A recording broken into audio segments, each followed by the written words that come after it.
Bonjour à tous, bonjour à toutes, je suis très heureuse de vous retrouver pour analyser ma première partie du tournoi que je viens de disputer. C'est la raison pour laquelle je n'ai pas fait de vidéo ces derniers temps. J'avais d'abord pris une semaine de vacances à Barcelone, c'était génial comme d'habitude. Et ensuite j'ai disputé le tournoi fermé de Juvisy. Alors qu'est-ce que c'est un tournoi fermé? C'est un tournoi sur invitation uniquement. En l'occurrence, il y avait 10 joueurs et joueuses. 6 joueuses et 4 joueurs avec un objectif précis pour moi, marquer au minimum 6 points sur 9, par exemple 3 victoires et 6 matchs nuls, afin de réaliser ma première norme de maître international féminin. Il en faut 3 pour obtenir le titre. J'ai les noirs dans cette première ronde. D'ailleurs, je fais ma pleureuse, mais j'avais le pire appareillement mathématiquement possible avec 5 noirs et 4 blancs et les 5 parties avec les pièces noires contre les 5 meilleurs élos du tournoi. Mais bref, là j'ai les noirs contre la très jeune Manon Chipke, 16 ans, une des grands espoirs des échecs français, avec 2150 Elo et vraiment un beau style. Donc elle joue au 4 comme à son habitude. Je décide de jouer ma défense carocane que j'ai adoptée ces derniers temps, D4, D5, la variante d'avance. Je décide de jouer C5, même si c'est pas le coup principal qui est fou F5 et que j'ai déjà quelques parties dans les bases. Donc ça permet à Manon de placer sa préparation. Cavalier F3 a été son coup, c'est prendre D4 et Dame prend D4, un coup un peu surprenant. Mais c'est le coup que m'avait joué l'ancien champion de France Maxime Lagarde lors du championnat de France de Blitz. Donc Manon est dans sa prépa clairement. Je joue cavalier C6. Et là, l'idée des blancs, c'est pas de jouer fou B5, puisque le fou serait mal placé, on ferait E6, fou D7, et le fou n'a rien à faire en B5. C'est de jouer dame F4 pour placer la dame à l'aile droite. Et après E6, fou D3. Et attention, avec le pion E5 qui prend la case F6 au cavalier, qui donne de l'espace à l'aile droite au blanc, la dame déjà bien placée à l'aile droite et la paire de fous bien active, le cavalier qui est prêt à bondir, ça peut aller très vite. Donc il faut absolument se débarrasser de ce monstre en D3 en jouant cavalier B4. C'est le coup que j'avais fait contre Maxime. Et là déjà, elle a amélioré le jeu du champion de France. Qui m'avait fait petit roc. C'est pas le plus précis. C'est mieux de commencer par cavalier C3 afin de garder toutes les options ouvertes pour Laura Blanc. Spoiler, dans la partie, elle ne va pas faire petit roc. Donc, je prends en D3, prise en D3, cavalier E7, alors jusque-là, je connaissais. Et son coup suivant m'a grandement surprise. Elle a joué cavalier G5. Alors, je connaissais le coup parce que c'est un coup critique. Potentiellement, ça peut être mat forcé. Mais je savais qu'après cavalier F5, ça tenait pour les noirs. Et mon livre, en gros, s'arrêtait là. Il disait sur G4, on fait cavalier H6. Les blancs se sont plus affaiblis qu'autre chose. Le cavalier tient bien la case F7. Les noirs ont la paire de fous. Potentiellement, un jour, on pourra ouvrir par F6. Et ça va très bien pour les noirs. Et je savais que cavalier prend F7, roi prend F7, G4, bah, c'était égal. Sauf que c'est exactement la partie, c'est ce qu'on a joué. Et bah, là, j'étais pas ravi du tout parce que je sais que c'est égal, mais que c'est égal avec une position ultra complexe avec un roi en F7 et face à quelqu'un qui connaît tous les coups de l'ordinateur. Enfin, tous. Pendant encore un certain nombre de coups. Donc là, énorme réflexion pour moi qui suis out of the book, comme on dit. J'ai notamment pensé à jouer le coup D4, qui a des gros avantages, mais également des gros inconvénients.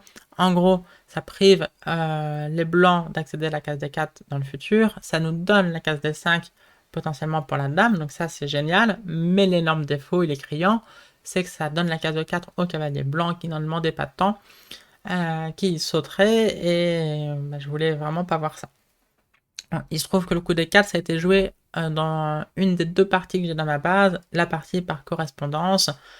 Bon, c'est probablement objectivement le meilleur coup, mais on peut comprendre que ça fasse peur. Une autre possibilité à laquelle j'avais songé, c'est G5. Évidemment, pour l'instant, j'ai une pièce de plus, donc les noirs seraient très contents de voir dame prendre G5, on échange les dames, on sauve le cavalier et on a une pièce de plus en finale, c'est terminé. Donc après G5, le seul coup c'est dame F3. Là j'avais pensé à jouer H5 pour forcer la capture, et après au point F5, on voit l'utilité du coup H5, c'est que les blancs n'ont pas dame H5. Mais pareil, ça je trouvais cette position terrifiante. surtout face à quelqu'un qui potentiellement connaît encore les meilleurs coups de l'ordinateur pendant plusieurs coups. Donc finalement, je me suis décidé à jouer ce que je trouvais être le plus solide, à savoir fou E7. Elle a pris tout de suite, c'était pas obligatoire, mais pourquoi ne pas le faire tout de suite non plus. J'ai repris du pion, et là, encore un excellent coup qui montre qu'elle était dans sa prépa, cavalier E2. Ça peut paraître paradoxal de rejouer la seule pièce mineure que les blancs avaient de développer, mais le cavalier se dirige vers la case des 4, et bah, c'est tout simplement le meilleur coup, et elle le connaissait. Donc je sais que mon adversaire est encore dans sa prépa, donc c'est chaud. Et clairement, le prochain coup attendu, c'est cavalier D4. Donc j'ai pensé à jouer D4, ce qui peut paraître paradoxal d'inviter cavalier prend D4 à la place de cavalier D4, mais ce pion de moins bah, libère la case D5 pour la dame, et après un coup comme dame D5, bah, on voit que les noirs ont clairement des compensations. On va jouer tour E8, un coup de fou, soit en F6 si ça marche, soit sinon en F8 pour rester solide. Et ça va très bien avec la paire de fou. Le pion de plus des blancs il est faible, et le roi blanc bah, il est au centre. Alors, certes, mon roi est en F7, mais j'ai un petit espoir de roquer à la main quand même. Alors que le roi blanc, même s'il peut roquer, il sera jamais à l'abri nulle part sur l'échiquier. Donc ça c'était une possibilité, mais en fait, elle n'est pas obligée de prendre. Elle peut jouer un coup comme tour G1 et bon bah c'est chaud, c'est chaud. Une autre possibilité c'était de jouer fou E6, mettre le fou bloqueur. C'est d'ailleurs ce coup qui a été choisi par un grand maître en présentiel, donc c'est l'autre partie que j'ai dans la base avec ce sacrifice très intéressant qui pourrait vraiment devenir une grande variante. Et la partie s'était poursuivie par H4. Les blancs avaient obtenu un excellent avantage après dame A5, roi F1. Spoiler, on va retrouver ce roi F1 dans la partie. Mais la partie s'était terminée par le match nul. À la place, j'ai joué tour E8 avec l'idée double de mettre la tour en face du roi avec des possibilités tactiques intéressantes. Fou F6 est souvent dans l'air. Et l'autre idée, bah, c'est de roquer à la main et de jouer roi G8 pour mettre le roi à l'abri. J'aime pas trop avoir le roi au centre. Elle m'a joué fou D2, c'est meilleur que cavalier D4. Sur cavalier D4, bon déjà, il peut y avoir du fou B4 échec, mais surtout, il y a fou F6 et on voit l'intérêt d'avoir joué la tour E8. Là, les blancs ont l'air perdants jusqu'à ce qu'on trouve cavalier F3 qui défendent. Seul coup pour ne pas être totalement perdant. Et j'aurais joué dame D6, un coup très amusant. Ça met la pression sur le pion E5. Ça a l'air un peu con parce que les blancs jouent D4 et tout est protégé, mais D4 affaiblit toutes les cases blanches. On joue dame à 6, les blancs n'ont plus le fou de case blanche, on souligne cet affaiblissement.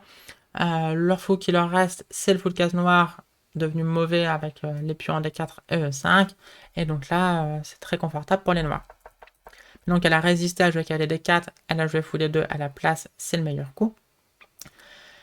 Et donc là, je me suis trompé. J'ai joué fou E6, qui ressemble donc à ce qu'avait fait l'autre grand maître dans la partie dont je vous ai parlé. Mais il fallait absolument jouer D4. D'un espion pour s'activer. Une des idées, c'est par exemple sur dame prend, on peut prendre, on joue fou C5, il y a un pion de moins, mais déjà pas forcément pour longtemps, mais avec d'excellentes compensations. Là, on va jouer fou B7, on va taper sur le cavalier F3 qui défend le pion E5, et bah, c'est juste égal, mais c'est probablement les noirs qui sont du bon côté de l'égalité. Donc après, évidemment, sur D4, elle n'est pas du tout obligée de prendre. D'ailleurs, je pense que maintenant, je la connais un peu mieux chiquement, je pense pas qu'elle aurait pris. Elle aurait sûrement joué tour C1, et là, on peut jouer juste fou F8. Et bah, en fait, on a évité qu'elle ait D4. Parce qu'elle prend D4 peut venir un jour, mais dans ce cas-là, il y aura toujours des compensations. Donc là, je joue fou F8. On va jouer roi G8 au prochain coup. Et c'est une position assez confortable pour les noirs. Bon, objectivement, c'est juste égal. Et donc, j'ai pas osé donner espion, j'ai joué fou E6 en me disant que en fait j'ai raté une grosse idée que vous allez voir dans quelques coups. Mais en fait je voyais pas trop d'avenir pour le roi blanc parce que là clairement grand roi c'est pas du tout ce qu'on a envie de faire. Là pour le coup j'avais pensé à l'idée des 4 hein, mais je voulais le faire genre ici. Et là, avec dame D5 qui arrive, là, j'étais vraiment ravi d'avoir ça. Et je m'étais dit, sur petit roc, bah, pareil, là, on va faire du D4, on va jouer du dame D5, on peut même jouer du G5 parfois. Et donc, je voyais pas trop ce qu'elle allait faire de son roi. Donc, c'est pour ça que j'ai joué fou E6. Mais elle m'a fait cavalier D4. Ok, bah, c'était le coup prévu. Donc là, j'étais très contente de jouer tour C8 et de la laisser prendre soit en F5, soit en E6. Sur cavalier prend F5, j'avais compris que les noirs étaient très bien. J'aurais juste joué roi G8. Et par exemple, sur cavalier prend E7, tour prend E7. Un pion de moins, certes, mais c'est des fous de couleur opposée. Avec les deux tours et les dames sur l'échiquier, ça favorise vraiment l'initiative et l'attaque. Et donc là, c'est le roi blanc qui est très mal. Le roi noir, maintenant, il est en sécurité. On va jouer tour F7. La dame peut venir en B6. On peut doubler sur la colonne F également. Il peut y avoir du tour C2 à tout moment. Donc ça, c'est une position géniale pour les noirs. J'avais aussi compris qu'après qu'elle prend E6, alors c'est pas tous les jours que je fais ça, mais roi prend E6, ça va très bien. Pareil, sur un coup comme tour G1, j'ai du G5. Le roi est beaucoup plus safe en E6 que son homologue en E1. Dame B6 est à venir. C'est très difficile pour les blancs de trouver quoi que ce soit. Et donc, j'étais assez contente de moi d'avoir compris que quand je jouais fou E6, ce qui s'avère être une erreur, mais j'étais assez contente de moi. J'avais compris que là-dessus, elle pouvait pas vraiment prendre ni en E6 ni en F5. Elle a joué tour G1, bon, c'était encore un coup que j'avais prévu, ne serait-ce que parce que ça menace tour prend G7, roi prend G7, qu'elle prend E6, échec, fourchette, gagne la dame. Mais donc là, j'avais prévu fou F8, et pareil, j'étais hyper sereine. Sur cavalier prend F5, c'est plus ou moins la même chose. Je joue roi G8 avec d'excellentes compensations pour le pion. Par exemple, le cavalier revient en D4. On peut jouer un petit coup dame B6. Là-dessus, j'avais trouvé aussi l'idée de tour E7 pour aller en F7. Donc j'étais vraiment contente de moi. Et pareil, j'avais compris que sur cavalier prend E6, il y avait deux possibilités. Roi prend E6, un peu comme tout à l'heure, mais également tour prend E6. Ça, pareil, j'étais assez contente d'avoir vu tout ça. Tour prend F6, ça a l'air de perdre sur dame prend F5, mais non, il y a le coup salvateur, dame F6, et en fait les noirs sont très bien, prise, on va tout de suite récupérer le pion, et c'est les noirs qui seront du bon côté de l'égalité dans cette finale. Donc là je joue fou F8, la vie est belle, c'est la première ronde, je suis rentré dans ma partie, mais je joue très bien pour mon niveau en tout cas, c'est en tout cas l'impression que j'ai, et son prochain coup, ça m'a ramené à la dure réalité. Elle a joué roi F1. J'ai mis 2 points d'exclamation parce que c'est tout le concept qu'il y a derrière. J'avais pas du tout pensé à l'idée.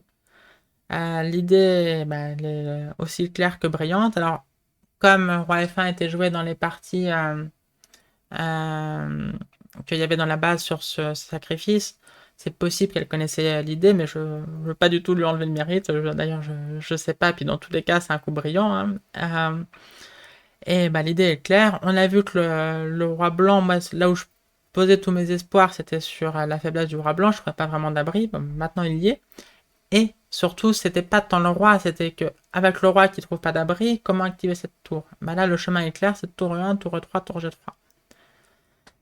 Et donc là, c'est roi F1, c'était vraiment la douche froide pour moi, qui comprend que si je fais rien, si je joue passivement la position, des petits coups comme, je sais pas, roi G8, etc., je me mets à l'abri et je reste tranquille, je vais assez rapidement me prendre tour E1, tour E3, tour G3, potentiellement du H4, etc.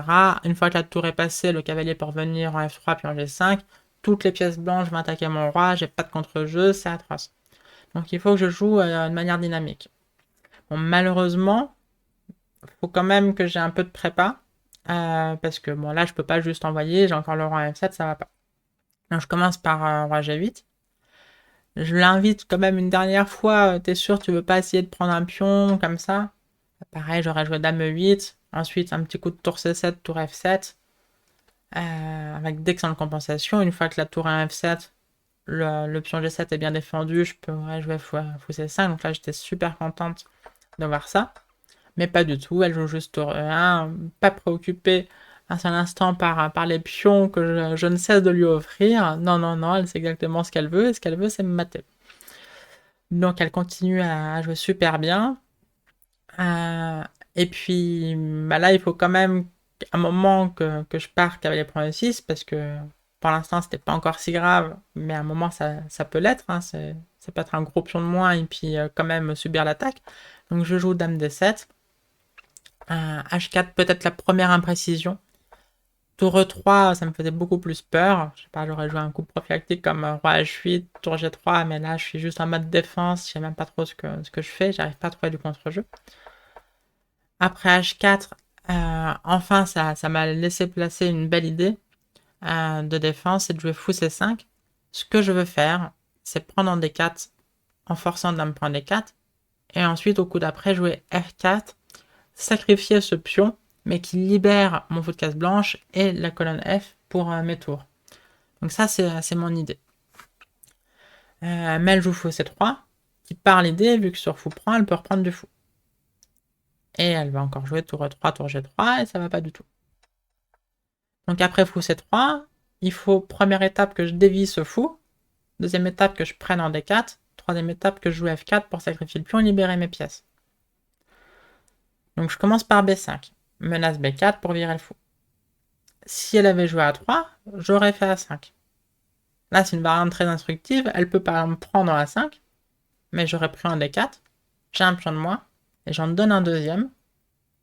Et si jamais elle le prend, deux pions de moins, mais c'est des fous de couleur opposée. Je me répète, mais avec les pièces lourdes sur l'échiquier, ça favorise grandement l'initiative et l'attaque, vu qu'en fait, les noirs ont comme une pièce de plus sur l'attaque sur case blanche. Et donc là, ça se passe très bien, tour F8, un petit coup de dame, peu importe où. On peut quand même jouer fou H3, il y a du tour C2 qui arrive, on peut doubler les tours sur la colonne F. Bref, c'est vraiment terrifiant pour les blancs. C'est un petit miracle que ça ne soit pas totalement perdant cette position. Mais donc, elle a joué tour G3 maintenant avec l'idée d'empêcher des fous H3 dans le futur, mais aussi de donner la case G1 pour le roi, qui est pas si bien placé que ça en F1 comme on vient de le voir. Donc j'ai joué B4, je dévie le fou, je prends en D4, dame prend D4, et maintenant je peux jouer F4. Alors l'ordinateur lui préfère A5, il défend son pion et il joue passivement la position. Bon, humainement, ça me paraît très difficile de jouer comme ça parce qu'encore une fois, sur le long terme, bah, c'est les blancs qui vont pouvoir améliorer leur position graduellement. Juste leur dit, lui, il est content, il va jouer des coups comme tour E7, tour F7, il va pas se faire mater, il a pas de pion de moins, il dit que ça va. Bon, c'est très difficile de jouer aussi passivement pour un être humain. Donc, j'ai préféré jouer F4, donner ce pion pour m'activer. Dans cette position, en plus, on est encore qu'au 25e coup et on était déjà en note. Donc ça devient très chaud. Fou G5 avec des idées de fou F6 ou quoi. Bon, que nenni, roi H8, je décloue mon pion G7. Elle joue roi G1, tour F5 pour doubler les tours sur la colonne F. Elle prend le pion B4, donc deux pions de moins. Ici, le mieux objectivement, c'était de faire H6. Heureusement que j'ai joué roi G8, sinon il y aurait fou prend H6, virer le fou et jouer tour H5 pour obtenir vraiment de l'activité. Donc là, c'est une position vraiment à trois résultats. Hein. Tout est possible dans cette position. L'ordinateur donne égalité totale, mais c'est tellement chaotique avec deux pions de moins, mais le roi noir qui est maintenant plus safe que le roi blanc, etc. C'est chaud bouillant. À la place, j'ai joué D4. Bon, qui a toujours le même avantage de donner la case D5. Ça coupe aussi la dame sur la quatrième rangée. Là où elle défendait bien, bah, notamment après H6, fou bouge, tour H5, ça peut être assez vite grave. Mais ça autorise dame D6. Et donc sur dame D6, le mieux c'était de jouer dame F7, de donner encore ce pion-là, mais bah, c'est pas grave, on joue H6, et puis certes on a beaucoup de pions de moins, mais on a du jeu sur les cases blanches, et d'ailleurs l'ordi ne donne qu'un mini avantage blanc à faible profondeur, et je crois même l'égalité à grande profondeur. À la place, j'ai joué H6, parce que j'ai raté totalement une magnifique idée, Mais maintenant, je suis objectivement perdante. Donc, heureusement, on est en check-note. Elle a pris en D7, elle a joué E6, donc tout ça c'était prévu. Fou E8. Mais donc là, ce que j'avais raté, heureusement, elle l'a raté également.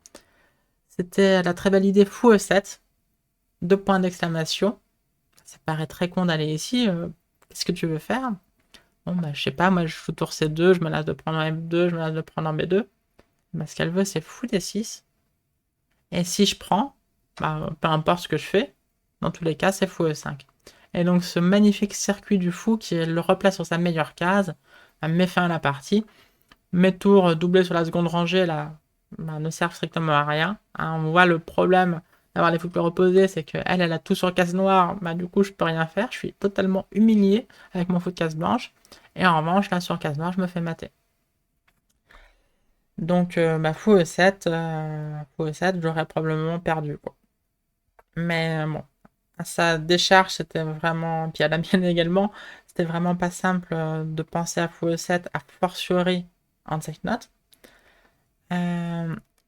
L'autre coup qui donnait un avantage moindre, probablement match nul sur un jeu parfait, mais quand même un avantage, c'était fou C1.